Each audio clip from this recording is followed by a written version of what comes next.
Welcome to the Nursing Post podcast, all nursing all the time with Ashley Moore and Rosa Horsley. In this episode, we will explore medical errors in healthcare from nurses to doctors. Our goal is always to inform and help start conversation. Absolutely. So as nurses, we're taught about medication administration, right? We're taught the 5 medication administration rights and what to look for when we're giving medications to patients. We're also taught that our nursing license, we need to hold that and keep that in the most respectful regard. Yes. Like protect it. We as nurses should always strive to help and never harm our patients. Unfortunately, there are factors that can hinder proper medication administration and nursing judgment. Not all medical errors originate from nurses, but come from doctors as well. Medical errors kill more people each year than plane crashes, terrorist attacks, and drug overdose combined. This is according to an article in the Reader's Digest entitled, "The Truth About What Happens When a Doctor's Mistakes Takes a Patient's Life." With that being said, why do medical errors happen? Well, there are several different places where these errors can happen, specifically with medications. That's ordering and prescribing, documenting, transcribing, dispensing, administering, or monitoring. So those is where things typically go wrong. And I'm going to quote a study from the National Center of Biotechnology Information. It's from the U.S. National Library of Medicine, because when I read it, it was eye-opening. And it stated, medication errors are most common at the ordering or prescribing stage. Typical errors include the healthcare provider writing the wrong medication, the wrong route or dose, or the wrong frequency. These ordering errors account for almost 50% of medication errors. Data shows that nurses and pharmacists identify anywhere from 30 to 70% of medication ordering errors. It is obvious that medication errors are a pervasive problem, but in the majority of cases, the problem is preventable. And that was in May of 2020.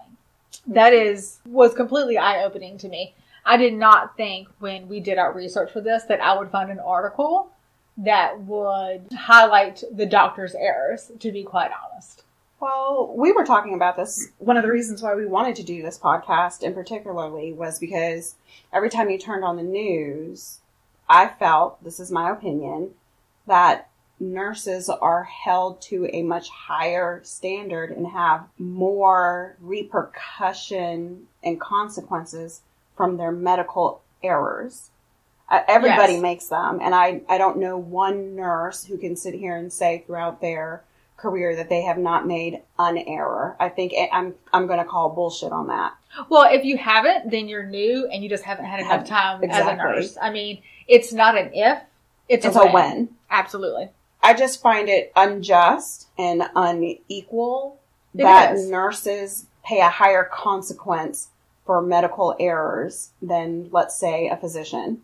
Absolutely. I agree with that 110%. And nurses are instructed. I was taught by my instructors that, yes, you can question these orders, but when you're taught that and you go in and you question an order, some of the doctors or providers, nurse practitioners or physician assistants or whoever, they don't really like being asked. They feel like they're being questioned. And they don't like to be called out, period. Yeah, you might be questioned, but either it's a good teachable moment for me to say, no, this is what I'm using it for, so that way I don't have that question in the future, or maybe you did something wrong. To err is human. Absolutely. So let's talk about why these medical errors happen in the first place. Number 1 was handwritten doctors, providers, orders. How many times have you, working in SNF or ALF, like I have, had to call a doctor because the handwriting was so atrocious, it didn't look like any letter of the alphabet, but they want you to administer a medication. They leave out a route. They leave out frequency. Yes. Anything. Yeah. And I've had to call, especially if, patients are being admitted back from the hospital and they have a new order sets, and then I'm given this script that I'm going to have to take and transcribe onto our orders. Because at that time, we didn't have an EMR, so it wasn't electronic. It was all handwritten. And I'm not that old. And I've had to call and say, hey, what does this say? And they're like, you can't read that? Not anybody in this world can read it. That's why we're calling. And, you go to another nurse and you're like, can you read it? And they're like, I think it might say this. And by the third person, and y'all are all like, maybe it says this. That's not safe. It's not. Like, just call a doctor. Absolutely. Sorry, get better handwriting, learn to print. I don't know. I don't know what the answer is for that, other than print it out. Like, and I have terrible handwriting, but I type my stuff. I don't think your handwriting's that bad. I don't. I've seen far worse. Well, there is worse. There is. I've seen far worse. But at least it's not loopy. Shut up. Shut up. She's talking about my handwriting. It's legible. She writes in cursive and some people can't read it. My former DON used to tell me that I write too big and that I'm taking up too many lines. And, when you had to document, that I need to write smaller. I could see that. I still write big. So, some of the other issues with why medication errors, happen. There's trailing zeros and that freaking decimal point. Yes. Like, they hammered that into us in pharmacology. Absolutely. But it's still a problem. Yeah, 0.2 and 2 are totally different. A little bit different. Like, on a big scale. Yes, and when you're talking about, if you're administering medicine and the dose is 0.2 and you're given 2, that's a big problem. It is a big problem. Absolutely. So misinterpretation of such an order can result literally in a 10-fold dosing error. That's how much of a difference that decimal makes. Absolutely. Inadequate staffing patterns. We're nurses. We know this. Yes. Mandatory work shifts on a shift that's already short, right? You're overworked, understaffed. After working the 12 hours, our chance of making errors increase. We talked about this in one of our podcasts before. Yep, we absolutely did. And as soon as you reach that 12 hour, when you're like at 12 and a half hours, your chances of a error increase dramatically. So these mandatory shifts, or you're trying to help, and all these things that we do as nurses, especially if there's a pandemic or, a major disaster or something like that, where nurses are working 16s off 8, because there's not enough. On top of the stress from the dynamic of the situation. Absolutely. I mean, you're looking, it's a recipe for disaster. It absolutely is. On top of that, we're dealing sometimes with poorly designed or defective medical devices. Yes. A glucometer being wrong is kind of a big deal. It absolutely is. The difference between somebody reading 98 and 298 means the difference in medication. Yes. So you have to have working proper equipment. And I didn't really think that was really a big issue until I researched it, and it's a little bit bigger than I thought it was. Doing this podcast, because we always research, we read all the time. Yes. We're not geeks, but we're definitely nerds, I'd say. We're getting geeky. Maybe. We're learning how to do podcasting. We're getting a little geeky. Yeah, that's very true. But we're very much nerds. I will admit to that, and I'm proud to wear that badge. But we read a lot. Yes. And I didn't know until, reading for this, how many errors there are with people just giving insulin. Yeah. And that's that's where my brain obviously went to, because that was one of the major things that happened, and was these recently. Yeah. Yeah. The glucometers. So some issues that also affect, proper medication administration. Ambiguous drug labels. Drugs that have the same name, maybe the same first name, but then they have an additional name that might be different. Right. A lot of these are your extended release versus your immediate release, and capsules and tablets and things like that. Metoprolol is a big one that came to mind for me. That's a big difference. Yeah. And I think there are a lot patients that they need these medicines, they're, either on for, their weight control or their blood pressure. And if they don't take enough or they take too much, then it can really put them in a pickle. Absolutely. Especially with blood pressure medication and diabetes medication. You give too much. Right. And if you don't have enough, it's you can get hospitalized for that. Absolutely. So lack of an effective, independent double check system for high alert drugs. When I first started out in SNF, we had Mars. Yes. Paper Mars. Yeah, absolutely. I did too. No electronic. Nope. Nothing. Like even though the law said we're going to electronic medical records, these people were holding out until the very end. And they were, bent on that. So after leaving that facility and working for another one who had electronic Mars, who had barcodes and scan codes, that's a big difference. Oh, absolutely. That's a big difference. Yeah, I couldn't imagine now going into a facility where I had to read somebody's handwriting. But I'm going to tell you, even today in where we live, which is, the Mid-Atlantic in the United States, we have patients come to our outpatient clinic with handwritten Mars.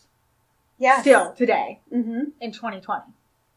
Something that is meant, the whole purpose of electronic medical records, the whole purpose of it was to make it uniform, right? Well, and to help cut down these errors. Yes. Because you can read typed information. We're all taught that. Yes. Okay. This is what we're learning in kindergarten on. Cursive changes from person to person. It does. Chicken scratches to fluty tooty, whatever. Right. Loops, whatever. My loopy handwriting. But when it's typed, the chances for transcription errors are lower. So the whole point of electronic medical records and Mars was to help eliminate that. Yes. And let me tell you, there's been a time or two where I've scanned a medication to, a patient, and I love it because it gives you that red alert. Yeah. It tells you there's been a change in this patient's medication, and it'll tell you this is not the right time, this is not the right dose. I mean, it tells you. So to not have this system, you're doing your staff an injustice. And the patients. Yes. Absolutely.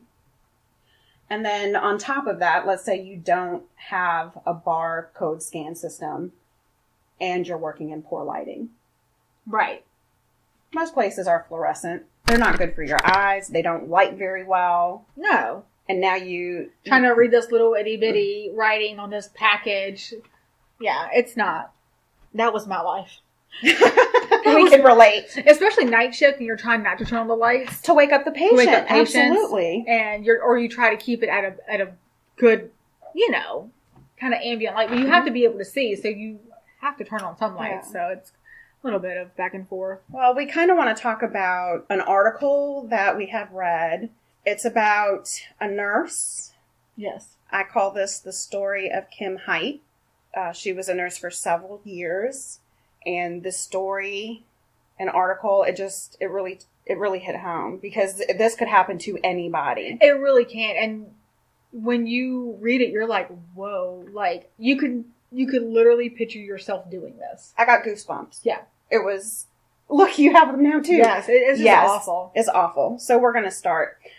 Around 9:30 on September the 14th, 2010, a doctor instructed Kim Hiatt to administer 140 milligrams of calcium chloride to her patient, who was a frail 9-month-old infant.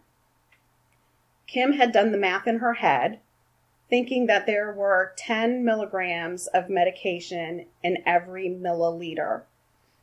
She drew a 14 milliliter dose and administered it through the patient's IV. She labeled the patient's name, band, and syringe with the time and size of the dosage. Around lunchtime, another doctor noticed the patient's heart rate was spiking. Mm-hmm. A nurse drew a blood sample that showed her calcium levels to be elevated. Kim discussed the dosage with another nurse and worked through her math. The other nurse pointed out the error. There were 100 milligrams of medication for every milliliter, not 10. Kim should have only administered 1.4 milliliters. She had given the patient 14. Kim was horrified. She was terrified.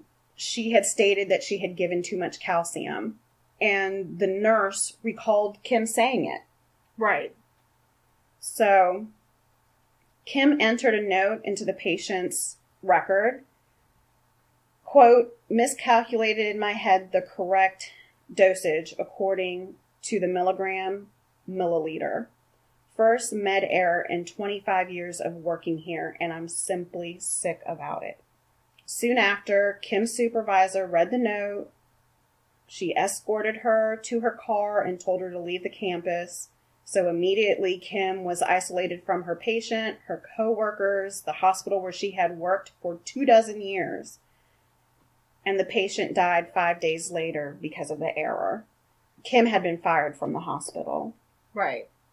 So that was a terrible, tragic story. We don't go into nursing wanting to do harm to anybody. That's the complete opposite of what a nurse stands for. Yeah. And I don't care who the nurse is.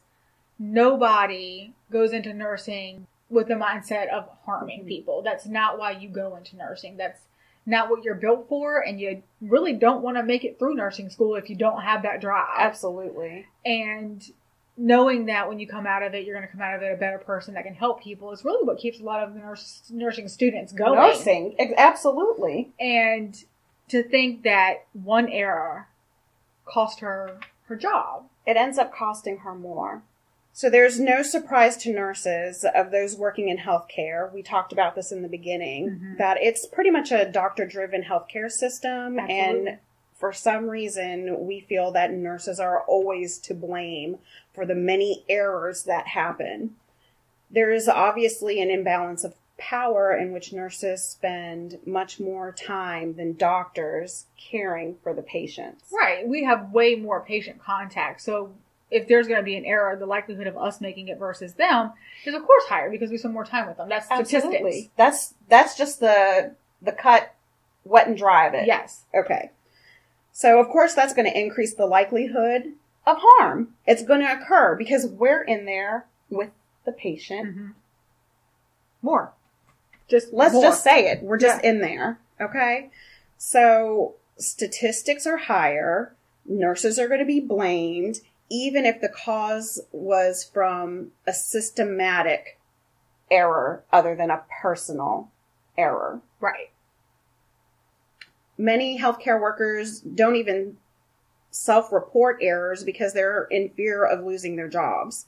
So there's this, secret society in which healthcare workers cover up their mistakes unless it causes direct patient harm, or, it can't be avoided. It's coming out, period. Right. And most facilities have reporting tools, but they're time consuming and they don't lead to better patient outcomes. Well, if people aren't reporting what they're doing wrong or the mistakes that they're making, how can you fix it? Then you can't fix it. Instead, they use a quick fix termination. For me, this is not the answer. Well, no, because let's just think back. Let's say Kim did her thing and she didn't go back and double check, or she, said, no, I gave the right dose and she didn't report that. Then that child may not have had the 5 days that it had that they were trying to recover because they knew what they were trying to fix. That's the things that people try to cover up because they don't want to lose their job. That's their livelihood. Not. And I'm not saying a life is a life is a life. Every life is important, period. Yes. Medical errors happen, yes. It's unfortunate. People lose their lives. I'm terribly sorry about it. Sincerely, empathetically apologetic. No one should have to lose a loved one because of a medical error. Right. Ever. But we need to invest in our nurses, our providers, our healthcare workers, our system. Our pharmacists. Our pharmacy. We should be double, triple checking. It should go from the doctor to the pharmacist to the nurse. Right. That's already 3 checks before you're doing your 5 rights. Exactly. So technically that's 8 checks. And mistakes are still happening. Mm-hmm. So we need to invest in nurses and educate. That child will never come back. That error will never come back. But maybe we can help prevent the next one from occurring. Instead of firing, we should be educating, training. That nurse may have gone on to save 1,000 lives. Exactly what I was going to say. 1,000 more lives. To say, I documented my error. As soon as I found out what was going on, I got another nurse involved so we could, figure out what the plan of action needs to be. Notifying the, doctor and the charge nurse and getting everybody together to see what we can do. And if we did that more often, maybe less patients would die. Absolutely. This is a nurse that was responsible. Yes. And held herself accountable. Right. She documented that she did something wrong. A disciplinary action can have a huge effect on a nurse's career. We just talked about that. Yeah, absolutely. So going back to Kim Hiatt, she was an NICU nurse in a major hospital. She was fired after a medication error that led to an infant's death. She later committed suicide. A few months earlier, a dentist at the same hospital hadn't been fired for prescribing an incorrect dose of a fentanyl patch to an autistic 15-year-old boy after a routine dental surgery. That 15-year-old died. And an ER doctor wasn't disciplined for wrongly administering a drug to a critically ill patient through an IV instead of an injection in the muscle, which led to medical complications. The power to reverse this phenomenon, it lies with hospital leadership. Period.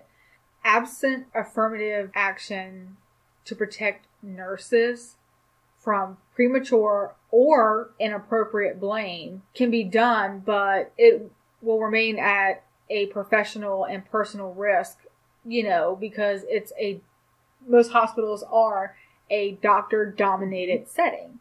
You go to these boards at these hospitals, there's not many nurses that sit on them. Nope. They're all providers of some sort. Mm-hmm. Like, you can't tell me a nurse practitioner and a nurse are the same thing. They're not working in the same context. You're in the same book, but you might not be in the same chapter. Right. The nurse that is administering the medicine and the nurse practitioner that's prescribing it have 2 completely different roles. Mm-hmm. I totally agree. So, and to that point, if you say, we have nurses on our board, have this nurse practitioner, that nurse practitioner, I'm like, yeah, it doesn't count. They're a provider, whether they're mid-level or not, they're still a provider. Right. And so at that, I'm not saying that they can't be on the board and they shouldn't be and have great input and ideas and things like that, but you have to have people that are actually administering and doing the work be part of that conversation, because otherwise you're missing half of the equation. I agree with you wholeheartedly. In a study done in 2009, 2/3 reported extreme sadness and difficulty concentrating. More than half experienced depression, and 1/3 said they avoid caring for similar patients after a mistake for fear of making the same mistake. Some considered suicide, which is unfortunately what happened to Kim Hiatt. Correct. It's so sad. So how do we fix this? How can we help make this better? How can we stop the loss of lives, period? Patient lives and healthcare worker lives.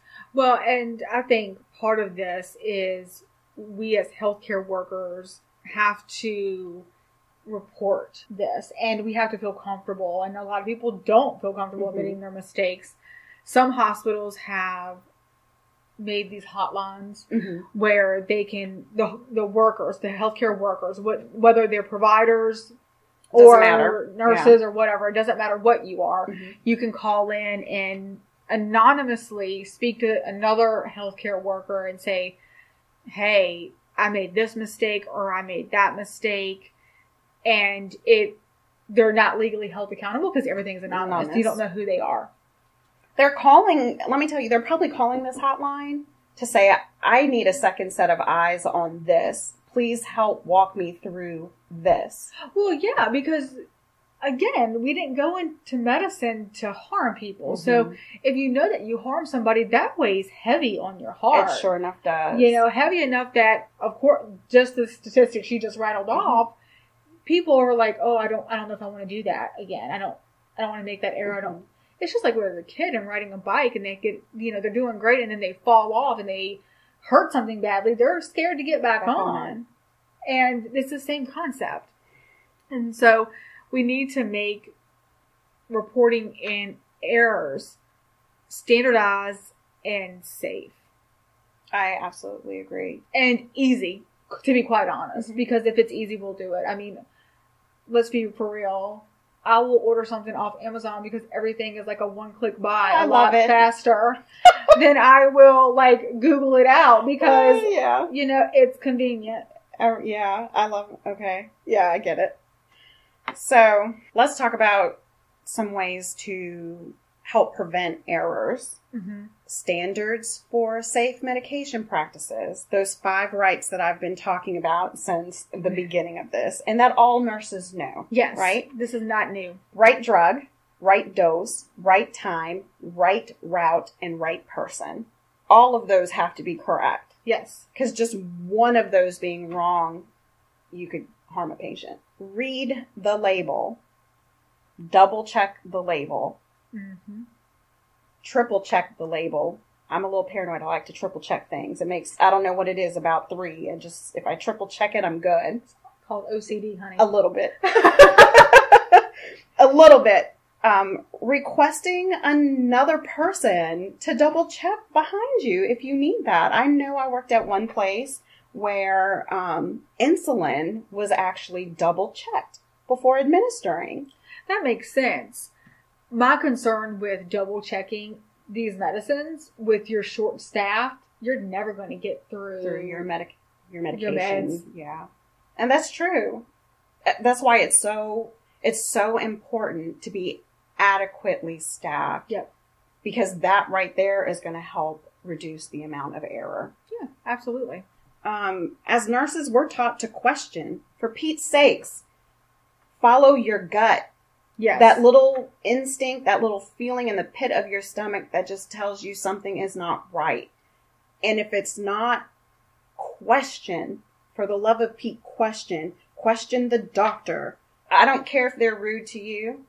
Question them anyway. Because what's the worst that's going to happen out of that conversation? You're going to get your answer. Period. Right? I mean, there might be a little bit of cussing and a little bit of a throwing a fit, but quite honestly, and I've worked with doctors that get all grumpy and, why are you asking me? Blah, blah, blah, blah, blah. I'm like, look. You wrote the order, man. If I don't know, I'm going to ask. And you do your research and, you know, I'll look something up in a minute. I don't have, a way to know if it's in an appropriate dose range without calling a doctor. We have those resources available to us. But if there's, if you have a medicine that's given for seizures and the patient doesn't have a history of that, well, it may be being used for something else, but you don't know about it and that needs to be questioned. The diagnosis should have been written on the script, but that's a whole nother ball game, girl. It probably was. You probably couldn't read it. Yeah, probably couldn't read. You're absolutely right. You couldn't read the diagnoses. You're absolutely right. So when in doubt, question it out. Yes. Ask questions. And you know what? Nursing 101, document it. Yep. You called the doctor at such and such time on such and such date for clarification of such and such medication per Dr. So-and-so. This is the order. Right. Nursing 101. Yep. Any refusal from a doctor order or a doctor's order, it has to be based on evidence of standard of care. So a lot of people can say, well, I'm not going to give that because that's my nursing judgment. No, nursing judgment is actually based on evidence and standards of care, not just your opinion. Yes. No, you can't just say, I don't feel comfortable, I'm not going to do it, or come up with some off-the-wall reason why you're not comfortable. That's just, as a nurse, we get in uncomfortable situations, and it's unfortunate, but it's what we do. And refusing to do this, it's a form of neglect. Yes. And may be reported to the Board of Nursing. Yeah. So just make sure you have your P's and Q's together, your standard of care, and your medications and your facts. Like, I'm not giving this to this patient because they weigh such and such pounds and your dose is higher than that standard. Like, really come in with your evidence and your standards of care. Don't just say, I'm not going to give that patient that medicine because I don't like that type of medication and what it does to the patient. Right. Installing and using barcode technology. If you don't have this system already, please, for your staff's sake. Remember, nurses aren't the only ones that are passing out medications. In our state, registered medication aides can distribute medications. Right, and all they have to go off of is exactly what is written. And they don't have that ability to have that nursing judgment because they're not nurses. Absolutely. And they don't have, and I'm not saying that they are not educated. I'm saying that they haven't gone through the process and haven't been formally educated. Because there are registered medication aides that are fabulous. Absolutely. And there are nurses that suck. Absolutely. But you can't expect as a whole, as a group, for them to have that ability. It's not a level of expectation. Perfectly said. Couldn't have said it better. So let's talk some more about what the NLN says nursing judgment is. Yes. So this is something that we found specific for the United States. Mm-hmm. But I think it's pretty good everywhere. You utilize national standards of care and best practices for clinical judgment, which we've talked about. That's number one. Mm-hmm. You need to determine professional boundaries for all team members. So you need to know what is your role, the people that are above you, under you. Mm-hmm. You can't delegate. Make sure you're delegating properly, mm-hmm. things like that. You need to participate in scenarios that are challenging to personal ethics and clinical judgment. You learn that as a student, mainly, which I feel like in nursing, we're always growing and learning every day. That's why we want to do this podcast. That you employ valid evidence coupled with theoretical knowledge and clinical expertise to make clinical judgment. So, if you've taken care of a patient and they told you to give insulin at, once their blood sugars reach, 145, you need to go ahead and give so many units. But you did that yesterday and they tanked. Well, my nursing judgment would be like, let me talk to the doctor about changing or amending the order to be more appropriate for this patient. Yeah, let's see what they were eating. I'm going to hold the insulin until I talk to the doctor and continue to monitor closely so I don't bottom them out. Absolutely. That's nursing judgment and knowing your clinical situation. That's starting from the basics. What did they eat? Right. What were their sugars the last time at this point? You know? Absolutely. Start at the basics. So you need to be able to recognize complex clinical cases that require knowledge or actions beyond your scope. So you need to know what your scope of practice is, and you need to know what other people's scope of practice are. You don't want to practice above your own. No. So in our cases, we're LPNs. Right. There are certain things that we cannot do because we are not RNs. You need to know what those lines are. Exactly. And you need to know when you need to contact either the RN or the doctor. Absolutely. Because in Virginia, where we are, there are times that we don't have an RN. We don't have an RN in our facility. So we practice directly under our providers. Yeah. And so we have to know what we're allowed to do and what we're not allowed to do. You want to participate in diverse community-based settings that collaborate with other teams, and that's for developmental of healthcare goals, because we are not narrow-minded to know that only one system matters. Your entire body, and we're all connected. You want to communicate with patients and their family to make sure that you're given the appropriate care. Nurses are expected to use their judgment for situations that arise at any given time for any particular job. And I know that I was told in nursing school that when you're using your nursing judgment, sometimes you just need like some vague guidelines, especially when you're first starting out. And say you're going to give a medicine, but it requires 5 of the same pill to be given at one time. I mean, that kind of seems like a lot. This could be something simple where your pharmacy ran out of the 20 milligram and you have to use the 5 milligram dose to make that up, which is, that's completely feasible. Or somebody didn't put a decimal in the right spot. Absolutely. So knowing what your dosing is, and just a little tickler, if you're given a ton of one kind of medicine, you might want to make sure that your dosing range is the same. So it's little things like that that you want to kind of keep in the back of your mind. That's one of the things that I was taught. I'm sure everybody's supposed to. Pharmacology, I don't know. Pharmacology is a super important class, so that's not one that you want to slide. Right.